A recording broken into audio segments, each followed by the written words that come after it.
नमस्कार, स्वागत है आपका हिंदी खबर में। मैं हूं आपके साथ चित्रा सिंह। चंद्रयान-3 की लैंडिंग पर दुनिया भर की नजरें टिकी हुई हैं। कल शाम 6:04 पर चंद्रयान-3 लैंड करेगा।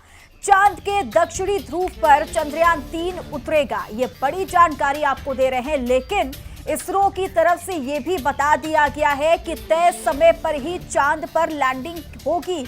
शेड्यूल के मुताबिक ही मिशन जारी है और ऐसे ही आखिरी वक्त तक भी शेड्यूल के मुताबिक मिशन चलता रहेगा। और बड़ी ही तमाम सवाल लोगों के मन में भी इस वक्त बने हुए हैं कि वो आखिरी के क्षण कितने महत्वपूर्ण होंगे, क्या होगा और वो प्रोसेस क्या होगा जब धरती से वैज्ञानिक जो है चंद्रयान-3 की सफल लैंडिंग करवाने वाले हैं। फिलहाल ये बड़ी जानकारी आप तक पहुंचा रहे हैं चंद्रयान-3 से जुड़ी हुई, जहां अब लैंडिंग पर ही दुनिया की नजरें, पूरे भारत की नजरें टिकी हुई हैं। जगह जगह पर पूजा पाठ भी शुरू किया जा चुका है। पूरे हिंदुस्तान में, पूरे देश में, पूरे भारत के लोग जो हैं वो पूजा पाठ कर रहे हैं, भगवान से प्रार्थना कर रहे हैं कि ये मिशन जो है वो सफल हो पाए, ये मिशन चंद्रयान-3 जो है ये सक्सेसफुल हो पाए। और इस लिहाज से हर जगह पूजा पाठ के साथ प्रार्थना का सिलसिला भी शुरू किया जा चुका है। लेकिन कल का वो वक्त बेहद खास होगा जब आप और हम लोग इस समय के गवाह बनेंगे, जब चंद्रयान-3 अपने मिशन को पूरा करके एक कामयाबी पूरा भारत जो है वो हासिल करेगा। तो अंतरिक्ष पर भारत की एक बड़ी जीत होने जा रही है। और अब तक जो प्लानिंग जैसी इसरो की थी, जो शेड्यूल तय किया गया था, उस तय समय के अनुसार ही वही मिशन पूरा होता जा रहा है। और अब तय समय पर ही अनुकूल हालात बने हुए और माना जा रहा है। इसरो चूंकि लगातार पल पल की नजर बनाए हुए है, और ऐसे में अब देखना होगा कि कल का वक्त वो जब आएगा तो दिल की धड़कनें कितनी तेजी के साथ आगे बढ़ेंगी। और इसरो जो लगातार जानकारी दे रहा है उसके मुताबिक अगर हम देखें तो ये कहा जा रहा है कि तय समय पर ही लैंडिंग होगी। तो चलिए हम चर्चा की शुरुआत करेंगे। कुछ खास मेहमान हमारे साथ जुड़ चुके हैं। Doctor HS. रावत हमारे साथ जुड़े हैं, ज्योतिषाचार्य हैं। डॉक्टर हरलीन कौर हमारे साथ जुड़ी हैं, ज्योतिषाचार्य हैं। अक्षित खुंगर हमारे साथ जुड़े हैं, वैज्ञानिक हैं। अमरपाल सिंह हमारे साथ जुड़ चुके हैं, वैज्ञानिक हैं। आप सभी का बहुत बहुत स्वागत है हिंदी खबर पर। लेकिन सबसे पहले शुरुआत एच.एस. रावत जी मैं आपसे ही करूंगी, क्योंकि वैज्ञानिक तौर पर बात अलग है, वो उस पर मैंने बहुत बातचीत की है। लेकिन ज्योतिषाचार्य के तौर पर अगर हम देखें तो एक अलग तस्वीर पूरे भारत से आ रही है। एक उत्सुकता लोगों के मन में बनी हुई है, एक क्षण जो ये इस वक्त है वो शायद शब्दों में बयां नहीं किया जा सकता। पहला मैं यही पूछूंगी, कैसा महसूस कर रहे हैं आप इस वक्त? है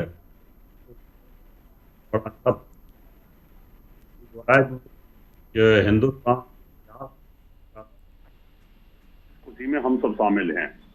अब रही एस्ट्रोलॉजी की बात, तो एस्ट्रोलॉजी की अगर देखा जाए स्थिति, तो जो चंद्रमा होता है वो बहुत फास्ट प्लेनेट है और सूर्य के साथ परिक्रमा करते हुए पृथ्वी की परिक्रमा भी करता है। गति बहुत फास्ट है, एक राशि के ऊपर ये करीब 54 घंटे रहता है। तो आज की जो स्थिति है, आज और कल, आज चंद्रमा केतु के साथ है और ये पूरी रात केतु के साथ रहेगा और कल चंद्रमा नीच का होगा। अगर आज की स्थिति को देखा जाए तो बृहस्पति और चंद्रमा का यूनिवर्स में गजकेसी राजयोग बना हुआ है। एक पॉजिटिव है, संघर्ष है लेकिन पॉजिटिविटी है। और जैसा कि कल चंद्रमा की स्थिति है, चंद्रमा की जो भौगोलिक स्थिति रहेगी वहां पर, तो वो नीच राशि के ऊपर रहेगी। जब भी मून नीच राशि के ऊपर जाता है तो थोड़ा संघर्ष बढ़ जाता है। तो इसमें कोई दोहराय नहीं है कि अभी एस्ट्रोलॉजी के हिसाब से अगर देखा जाए, आज काफी पॉजिटिविटी है, कल थोड़ी सी संघर्ष की स्थिति जरूर आ रही है कुंडली के हिसाब से और ग्रहों की गोचर गति के हिसाब से। लेकिन फिर भी कि जब ग्रह अपनी मित्र राशि के अंदर होता है तो उसके पॉजिटिव साइन रहते हैं, लेकिन ये भी 6 घंटे का बेस रहेगा। अगर 23 तारीख को 11 बजे के बाद, इंडिया के 11 बजे बाद अगर वहां लैंड करता है तो फिर कोई हमें किसी प्रकार की तकलीफ कुंडली और गोचर के हिसाब से, अंतरिक्ष के हिसाब से कोई कमी नहीं दिखाई देती है। पॉजिटिव साइन हमें दिखाई दे रहा है। लेकिन अगर उससे पहले इंडिया के 11 बजे से पहले लैंड करता है तो उस समय थोड़ी कहीं तकलीफ हो सकती है, लेकिन वो मैनेज कर ली जाएगी। ठीक है। हरलीन कौर जी, एस्ट्रोलॉजर के तौर पर क्या आप देख पा रही हैं, क्योंकि कहा जाता है कि वो दूर की नजरें ना बहुत सटीक बैठती हैं, एकदम देख पाते हैं हम कि क्या हो रहा है। क्या देख पा रही है, क्या समझ पा रही है, कल का दिन कितना संघर्षपूर्ण और कैसा रहने वाला है? देखिए, मैंने अभी चंद्रयान 3 की जो हॉरोस्कोप ओपन की है टैरो कार्ड के थ्रू, तो उसमें उनकी जो पूरी कुंडली बनाई गई है उसमें ये दिखाता है कि जस्टिस तो रहा, लाइक जितना मेहनत किया उसके लिए न्याय मिला। मतलब काफी अच्छा स्टार्ट था, जैसे कि 23 को कल लैंड करना है और 14 जुलाई को स्टार्ट हुआ। तो ये जो टाइम पीरियड था इस चंद्रयान 3 ने जस्टिस किया। मगर थोड़ी सी जो प्रॉब्लम दिखती है, अगर मैं कार्ड भी शो करूं तो यहाँ पे कार्ड दिखता है लॉसेस का। तो जितना ज्यादा लाइक एक्सपेक्टेशंस है, जितना ज्यादा अच्छा वो उम्मीद कर रहे हैं उतना पे नहीं खरा उतर सकता है। मगर ऐसा नहीं दिखाता है कि कुछ बहुत ज्यादा लॉस या कुछ बहुत ज्यादा डैमेज होने वाला है, बिकॉज कार्ड्स यही कहते हैं कि थोड़ा सा कहीं ना कहीं डैमेज हो सकता है, क्योंकि जो लोग उसके पीछे मेहनत करते हैं उनकी बहुत एक्सपेक्टेशंस जुड़ी होती हैं और हम लोग उसको जैसा देख रहे हैं दूर से, तो हमारे से ज्यादा उन लोगों की एक्सपेक्टेशन ज्यादा अटैच्ड है, तो उनके अकॉर्डिंग उतना खरा नहीं उतर पाएगा। मगर फाइनली व्हील ऑफ फॉर्चून का कार्ड है तो कुछ चेंज तो रहेगा और अच्छा साइन दिखाता है, पॉजिटिव गुड लक का साइन दिखाता है। थोड़ी सी ऑब्स्टेकल्स आएंगे, थोड़ी सी प्रॉब्लम्स आएंगे, बीच में ऐसा रहेगा कि वो बीच में ऐसा वो पेशेंस लूज नहीं करें, पेशेंस लूज कर सकते हैं, तो ऐसा नहीं होना चाहिए। पेशेंस रखेंगे, कहीं पे कुछ प्रॉब्लम आई भी है तो उसको सॉर्ट आउट कर लें। तो जो नया प्रोजेक्ट रहेगा, जो कार्ड्स है वो बार बार ये कह रहे हैं कि वो अच्छा साइन दिखा रहा है। ठीक है, अक्षत जी भी हमारे साथ लगातार बने हुए हैं। अक्षत जी, अब जरा मैं आपसे ये समझना चाहूंगी वैज्ञानिक तौर पर कि कल का जो वक्त रहेगा, अंतिम क्षण में क्या हो रहा होगा, वो प्रोसेस क्या होगा, क्योंकि ये कहा जा रहा है कि यहाँ से कनेक्ट शायद नहीं हो पाएगा, कनेक्शन नहीं होगा, तो वो आखिरी का पल कैसा रहेगा, आखिरी के क्षण कैसे रहेंगे? जी, तो मैं आपकी जो वो 5 पल था कल शाम 6:04 तक, जो कि हमारा शेड्यूल्ड लैंडिंग टाइम है। तो अगर हम बात करें इस समय में 4 फेज होंगे जो सबसे ज्यादा जरूरी रहेंगे हमारे लिए। सबसे पहला फेज जो रहेगा ड्यूरिंग द सॉफ्ट लैंडिंग के दौरान सबसे जरूरी फेज है रफ ब्रेकिंग में हम सबसे पहले ब्रेक्स यूज करते हैं। उसके बाद अगला फेज में हम जाते हैं जो कि एटीट्यूड होल्ड फेज। उसमें हम चांद की जो गुरुत्वाकर्षण है, चांद का गुरुत्वाकर्षण वो चंद्रयान को अपनी तरफ खींचेगा, पर हम 4 थ्रस्टर्स के माध्यम से कोशिश करेंगे कि हम उस गुरुत्वाकर्षण को नेगेट करें और हम उसके अगेंस्ट अपने चंद्रयान को धीरे लैंड करा पाए और चांद के गुरुत्वाकर्षण को काउंटर कर पाए। तो एटीट्यूड होल्ड फेज में हम ये करते हैं। उसके बाद अगला फेज जो आएगा वो आएगा फाइन ब्रेकिंग फेज हमारा, जिसमें हम फाइन ब्रेक्स का यूज करेंगे। और उसके बाद जो आखिरी फेज है वो है टर्मिनल डिसेंट फेज। वो फेज है सबसे जरूरी हमारे लिए चारों इन फेजेस में से, जिसमें हम फाइनली लैंड करेंगे और चांद की सतह पे टच डाउन करेंगे। तो ये जो चारों फेज हैं, ये चारों फेजेस 18 से 19 मिनट के समय के बीच में पूरे होने हैं। और ये जो चारों फेज हैं, ये सबसे ज्यादा महत्वपूर्ण फेज हैं पूरे चंद्रयान 3 मिशन के लिए। और ये डिफाइन करेंगे कि हमारे जो इसरो के साइंटिस्ट हैं उनके 3 से 4 साल की मेहनत कितना रंग लाती है। बिल्कुल ये मेहनत रंग लाने वाली है और हर किसी की नजरें भी टिकी हुई हैं और हर किसी को ये उम्मीद भी है कि कल एक जीत भारत की होने जा रही है, कल एक बहुत बड़ी जीत उन वैज्ञानिकों की, इसरो की होने जा रही, जिनकी बहुत सालों की मेहनत यहाँ पर बनी हुई है। फिलहाल अमरपाल सिंह जी, अगर मैं ये आपसे समझना चाहूं कि ये प्रोसेस कैसे होता है, क्योंकि कई लोगों के मन में ये सवाल है कि चांद पर लैंडिंग होती कैसे है, धरती पर बैठे वैज्ञानिक चांद पर लैंडिंग कैसे करा देते हैं, कैसे ये आसान हो जाता है? बिल्कुल स्वाभाविक है, बहुत अच्छा क्वेश्चन क्रिएट किया है चित्रा जी आपने। एक्चुअल में होता क्या है, सबसे पहले जो है इन चीजों को समझना होगा कि रॉकेट साइंस जो है वो बहुत अच्छी चीज होती है, इन्हीं के माध्यम से सब कुछ संभव हो पाता है। वैमानिकी जो है, अब सारा सिस्टम यहाँ से डिजाइन किया जाता है, उसके बाद में जो है जो पृथ्वी का गुरुत्वाकर्षण है, यूं कहें कि पृथ्वी का जो शक्ति है उससे बाहर निकालने के लिए हमें कम से कम एक पावर जनरेट करनी पड़ती है, थ्रस्ट लगाना पड़ता है, धक्का लगाना पड़ता है, जिन्हें बूस्टर का यूज करके और रॉकेट का यूज करके हमारी पृथ्वी के गुरुत्वाकर्षण से जो 11.2 किलोमीटर पर सेकंड होता है उससे ज्यादा गति से हम बाहर निकाल देते हैं। और बाहर निकालने के बाद में हमने चंद्रयान 3 फेज में क्या किया है, पहले इसी के माध्यम से समझाना चाहूंगा कि ये जो है यहाँ से बाहर निकाल दिया पृथ्वी के गुरुत्वाकर्षण से। उसके बाद में क्या किया, जैसे कि एटमॉस्फेयर से बाहर निकला और पृथ्वी के चक्कर लगाना शुरू कर दिया, ऐसे ऐसे ऐसे। हमारा यान ये नहीं है कि यहाँ से रॉकेट सीधा गया, स्पेस शटल जो है वो रॉकेट जो है वो सीधा गया और चंद्रमा पर पहुंच गया, ऐसा नहीं किया है हमने क्या किया है कि पृथ्वी के गुरुत्वाकर्षण का उपयोग करते हुए, जैसे ये यान है हमारा, ये जो है चंद्रयान 3 है और ये पृथ्वी है, तो पृथ्वी के यहाँ से निकलने के बाद ये ऐसे निकला और ऐसे करके इसके चारों तरफ ऐसे ऐसे घूमता रहा और ऑर्बिट चलने का पाथ यानी कक्षा जो है इसका रास्ता ये बढ़ाता गया। तो ऐसे समझ लीजिए जैसे आपने गुलेल वगैरह देखी होगी, उसमें कोई चीज रख के और ऐसे जब हम फेंकते हैं तो दूर जाती है, एकदम फेंकेंगे तो उतना दूर नहीं जाएगी। तो हमने इसका जो है ग्रेविटेशनल स्लिंग शॉट का यूज किया, मतलब जो पृथ्वी का गुरुत्वाकर्षण बल है चक्कर बना के पृथ्वी के और फिर एकदम मून की तरफ फेंक दिया। उसके बाद मून पर भी फिर यही सिस्टम कराया कि मून के चारों तरफ वो धीरे धीरे घूमेगा, घूमते सीधे वहां पर उतरता चला जाएगा। तो इसमें जो है इतना काम तो रहा था रॉकेट का, वहां तक पहुंचा दिया और जो उसके बाद में जो है लैंडर मॉड्यूल ने चंद्रमा की सतह पर पहुंचाया जो है, और उसके बाद तमाम और भी उपकरण लगे हुए हैं जो अपने साथ में लेके गया है वो चंद्रयान 3।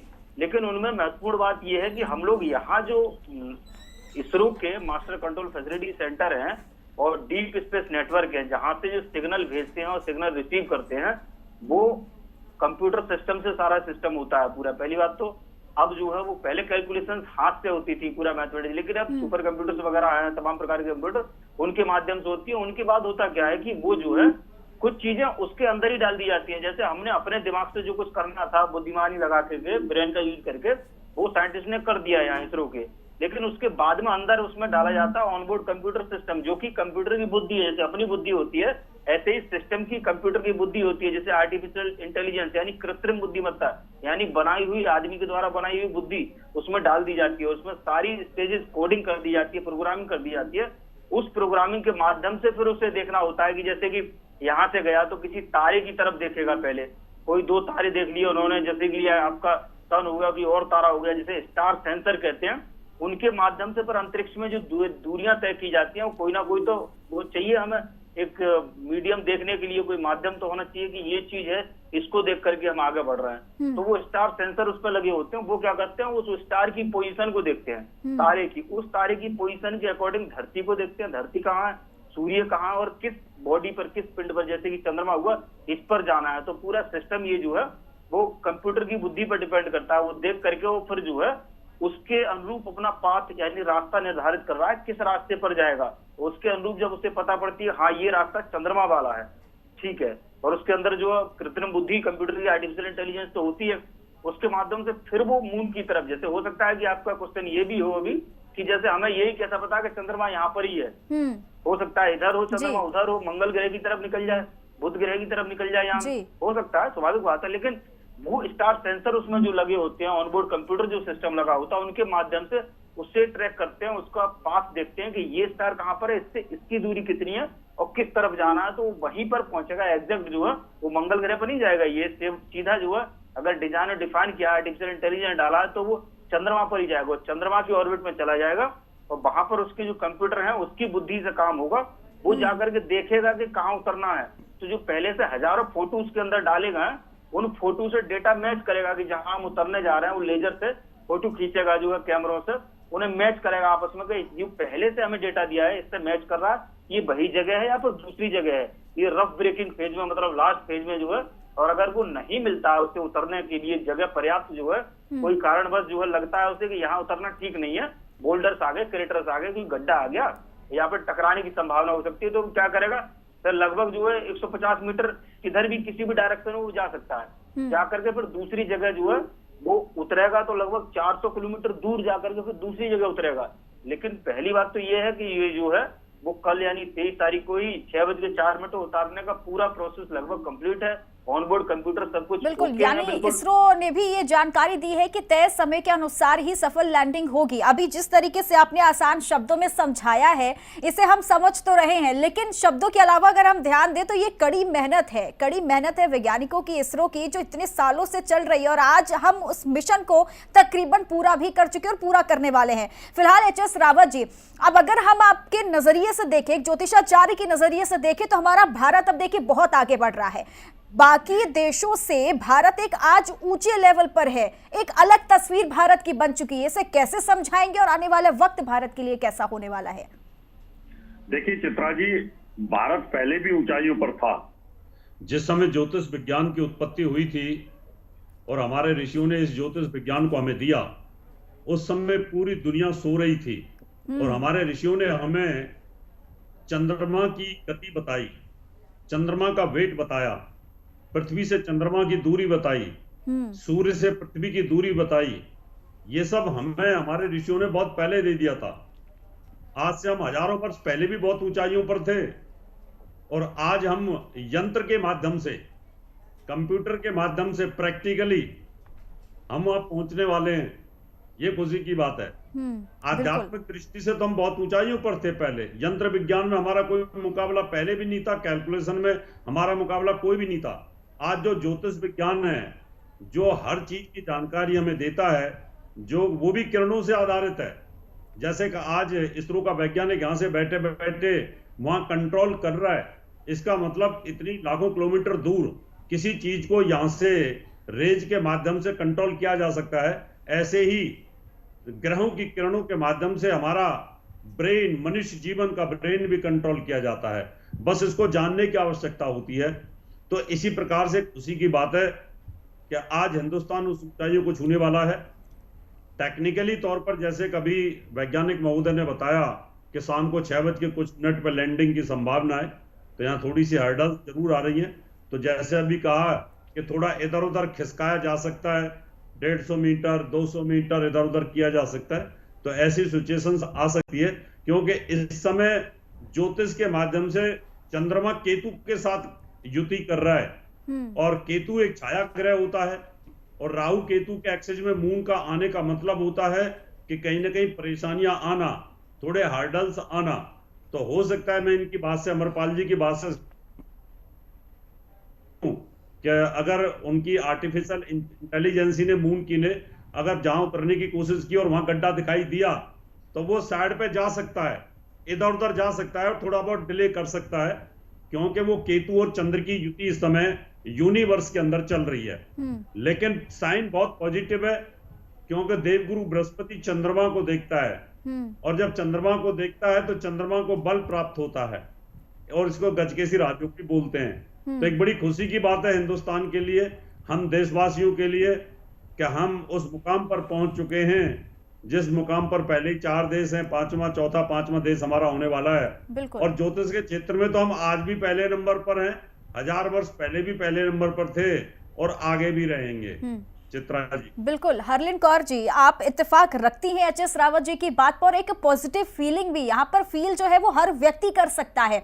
अब ये भी कहा जा रहा है कि अगर कल लैंडिंग नहीं होती है तो 27 अगस्त का भी एक वक्त दिया गया है। अगर ऐसा कुछ भी होता है तो ये कितना संघर्ष भरा रहेगा आने वाला वक्त, और आने वाला वक्त कितना बदलाव लेकर के भी आएगा पूरे भारत के लिए। देखिए, मैंने आज भी ओपन किया और मैं डॉक्टर एचएस रावत जी की बात से तो सहमत हूँ, क्योंकि जब हम यहाँ पे बैठ के और हम प्लैनेट्स देखते हैं या एनर्जीज देखते हैं या किसी पर्सन की जो कोई दूर बैठा है हमसे, हम उसके बारे में देखते हैं कुंडली के द्वारा, तो कहीं ना कहीं हमारी उस पर्सन से एक रेस कनेक्टेड होती है। हमने उसका डेट ऑफ बर्थ लिया, टाइम लिया या टैरो से देखा, तो एक कनेक्शन बनता है। तो ऐसे ही जो अभी कनेक्शन बनाया है इंडिया ने, तो आप जब यहाँ से कनेक्टेड है उस यंत्र की तरफ, उस यान की तरफ, तो यही एनर्जीज हैं। तो एनर्जी हमेशा एक दूसरे के साथ कनेक्टेड होती है। तो ऐसे ही हम यहाँ पे बैठ के कल के बारे में देख पा रहे हैं, तो ये कनेक्शन है, ये एनर्जी ट्रांसफर और दो एनर्जीज का आपस में, जो हम बोलेंगे जैसे कि लाइट आती है, स्विच ऑन करते हैं तो हमारे घर में लाइट ऑन हो जाती है, स्विच ऑफ करते हैं तो बल्ब ऑफ हो जाता है। तो ऐसे ही एनर्जीज का कनेक्शन रहता है। तो अगर मैंने अभी कार्ड्स ओपन किए तो वो यही दिखाते हैं कि जो नया प्रोजेक्ट है, न्यू प्रोजेक्ट का कार्ड अभी जो दिखा है, न्यू प्रोजेक्ट जो स्टार्ट किया है वो काफी अच्छा रहने वाला है। थोड़ा सा सैक्रिफाइस, थोड़ा सा स्ट्रगल दिखता जरूर है। ये जो कार्ड है हैंडमैन, ये पर्सन उल्टा लटका है, कहीं ना कहीं थोड़ा सा स्ट्रगल, थोड़ा सैक्रिफाइस होगा। अभी भी काफी सैक्रिफाइस या स्ट्रगल रहा होगा, मगर अब जो नेक्स्ट कार्ड है, जो फाइनली क्या रहेगा रिजल्ट, वो है स्ट्रेंथ का। तो इंटरनली बहुत पावर रहेगी, स्ट्रेंथ रहेगी। और ये आप देख पा रहे हैं कि ये कंट्रोल कर रहे हैं क्लाइंट को, तो पावर का कार्ड दिखता है, स्ट्रेंथ का दिखता है और विक्ट्री होने का पूरा चांस है, ये कार्ड जो है विक्ट्री का, ये पर्सन जीत हासिल करके आ रहा है। तो बहुत अच्छे प्लैनेटरी पोजीशंस है, एक अच्छे समय पर ये लाइक स्टार्ट किया गया, और कल जो लैंडिंग का टाइम है ये काफी पॉजिटिव है। और आपने जो नेक्स्ट डेट बोली है वो डेट भी बहुत पॉजिटिव है। तो इन केस अगर जैसे कि स्ट्रगल दिखता है, कोई प्रॉब्लम आ भी जाती है और आसपास अगर वो आगे पीछे होगा टाइम, तो वो जो नेक्स्ट टाइम पीरियड दिया गया वो भी काफी पॉजिटिव है। ठीक है, बस ऐसी ही बातें जब सुनने को मिलती हैं हरलीन कौर जी, तो एक अलग ही फीलिंग आती है और एक उम्मीद है, और मुझे लगता है ये उम्मीद टूटनी भी नहीं चाहिए पूरे भारत की। फिलहाल अक्षय जी, अब जरा ये समझाइएगा, कल जब वो आखिरी क्षण होगा, जब सॉफ्ट लैंडिंग हो रही होगी, तो उस दौरान कनेक्शन कहीं ना कहीं बताया जा रहा है कनेक्ट नहीं हो पाएंगे, लेकिन अगर हम चंद्रयान 2 की बात करते हैं तो उस दौरान आखिरी मूवमेंट पर आकर के एक लूदर डस्ट उठी थी, जिसकी वजह से बहुत स्ट्रगल, बहुत दिक्कत हुई थी। तो क्या इस बार भी कुछ ऐसा हो सकता है? इसको लेकर के क्या किया गया है? जी, तो चित्रा जी, सबसे पहले तो मैं ये कहूंगा कि अनफेवरेबल कंडीशंस हो सकती हैं कभी भी, और थोड़ी सी कठिनाई आ सकती है। हाँ। पर चंद्रयान 2 से जो हमने सीख ली थी वो ये थी कि हमारे जो थ्रस्टर्स का थ्रस्ट था जब हम लैंड कर रहे थे चंद्रयान 2 के समय पर, वो इतना ज्यादा था कि उसकी वजह से जब ग्राउंड के पास आए तो लूनर डस्ट उठा था। पर अब हमने थ्रस्टर्स में थोड़े से चेंजेस किए हैं। पहले हमारे पास एक फिक्स थ्रस्टर था सेंटर में, 5 थ्रस्टर्स का एक कॉम्बिनेशन था।